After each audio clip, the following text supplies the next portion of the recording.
Salut à tous. Alors aujourd'hui on va parler du nouveau Peugeot 3008. Vous l'avez peut-être vu, il y a quelques leaks qui sont sortis dernièrement. Donc on sait précisément à quoi va ressembler le 3008. Et je vais vous faire une petite interprétation également du 3008 PSE un peu plus tard dans la vidéo. Avant de vous parler du 3008, je voudrais quand même vous parler du sponsor de cette vidéo qui est complètement improbable cette semaine, puisque c'est l'application TikTok. Ouais, à la base, quand ils m'ont contacté, je leur ai dit, écoutez les gars, moi ça m'intéresse pas. Et finalement c'était drôle. Franchement, honnêtement, en fait c'est assez marrant. Et en réalité, je me suis rendu compte qu'il y avait plein de monde dessus que je suivais déjà de base. Par exemple, j'ai allumé l'application et tout de suite j'ai vu Pog avec la mini GP en réparation, etc. Donc je me suis dit, ah c'est marrant parce que finalement ça me permet de suivre un petit peu les autres gens que je suis déjà via YouTube, via Instagram, etc. Donc je trouvais ça pas mal. Je me suis dit que j'allais créer mon compte également, histoire d'être présent un petit peu sur plusieurs réseaux sociaux. Donc n'hésitez surtout pas à aller vous abonner à mon compte TikTok. Le lien est dans la description en dessous pour télécharger directement l'application et pour aller me suivre. J'ai déjà posté 2 ou 3 vidéos et je pense même que je vais poster une vidéo sur le 3008, comme ça il y aura 2-3 trucs assez intéressants dessus. Bon allez, c'est parti, je vous parle de ça tout de suite.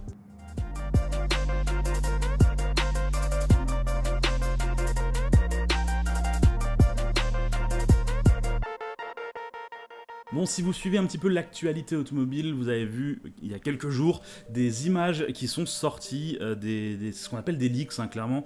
C'est des fuites chez le constructeur, chez Peugeot directement. En gros, on a pu voir à quoi va ressembler le facelift en fait du 3008 avant que Peugeot ait décidé de nous le montrer.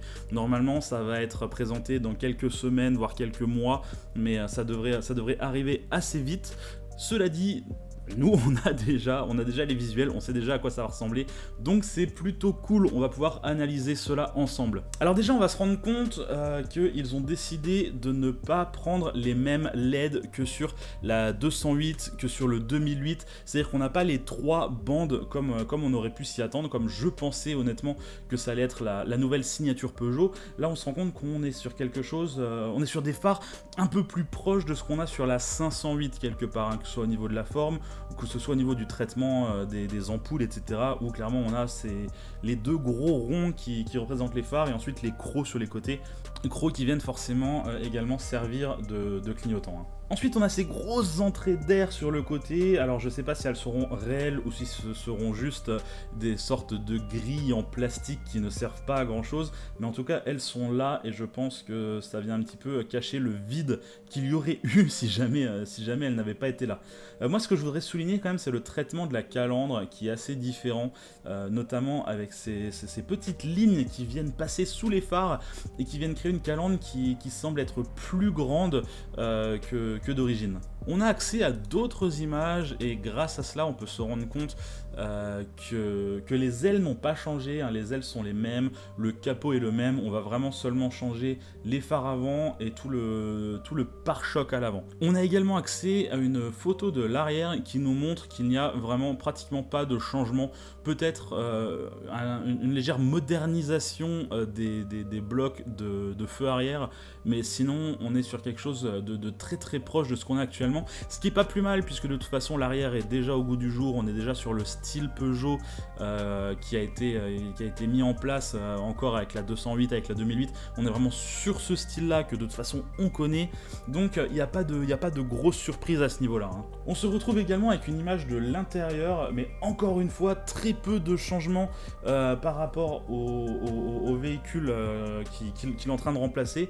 Je crois que sur l'intérieur on a pratiquement rien. Très honnêtement, je pense qu'on va pas se retrouver avec l'iCockpit 3D puisqu'il n'a pas été mis sur la 308 restylée. Je pense qu'on va devoir attendre le nouveau 3008 pour avoir la chance d'avoir ce nouveau iCockpit. Bon, bien évidemment, sur ces images, on voit pas grand chose. Alors, j'ai décidé de faire un Photoshop, histoire de donner un côté un peu plus réaliste à ces images, de façon à ce que vous puissiez vraiment voir à quoi va ressembler ce nouveau 3008. La première étape, ça a été de choisir la photo qui allait fonctionner correctement. Donc, j'avais envie de quelque chose qui soit un peu dans le même angle que le Lix.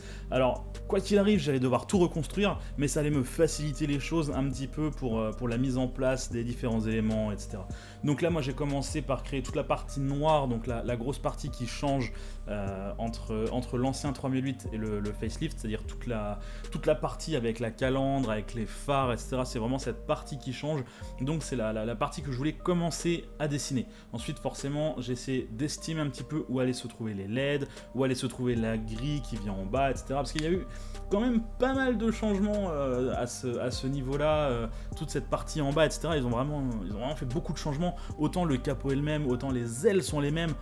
Autant vraiment, on sent qu'ils ont voulu s'inspirer de ce qu'ils avaient fait sur la 508 pour ce facelift de 3008. Alors on a eu une sorte de petite barre à l'avant, une grosse barre chromée qui vient de part et d'autre du véhicule sur la partie basse, et donc j'ai forcément décidé de la reprendre.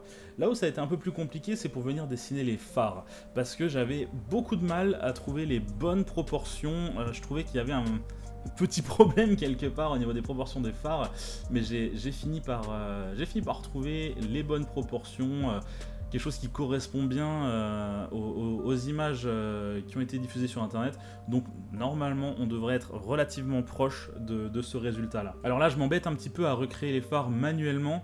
Finalement par la suite je décide de tout simplement reprendre les phares de la Peugeot 508. Ils sont tellement proches que j'ai préféré reprendre directement ceux-là en les intégrant correctement, et ça s'est très bien passé. D'ailleurs j'ai fait la même chose avec la calandre, hein. Là j'ai juste dû dédoubler la calandre parce que sur les leaks on se rend compte que les petits pointillés blancs sont beaucoup plus nombreux que sur la 508, donc j'ai dû un petit peu les multiplier, mais sinon on se retrouve avec quelque chose de relativement semblable. A partir de là je décide de recréer le 3008 PSE, donc j'ai déjà récupéré les jantes de la 508 avec les étriers jaunes, et puis je suis venu noircir toutes les parties qui sont chromées en fait.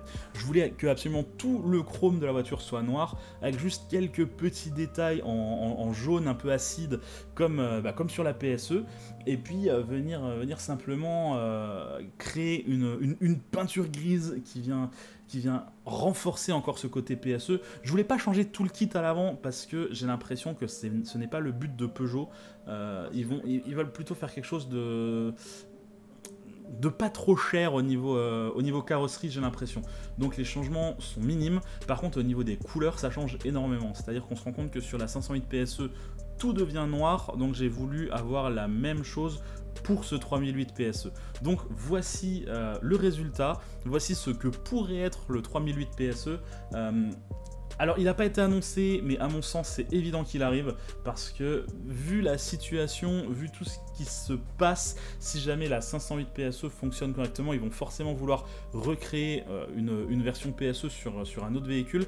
Et étant donné que le 3008 c'est un des véhicules qui se vend le mieux chez eux, étant donné que le 3008 c'est un véhicule qui correspond déjà à la motorisation hybride, pour moi c'est évident que ce soit le nouveau véhicule PSE chez Peugeot. Bon, cette vidéo sur le 3008 et notamment le 3008 PSE est terminée.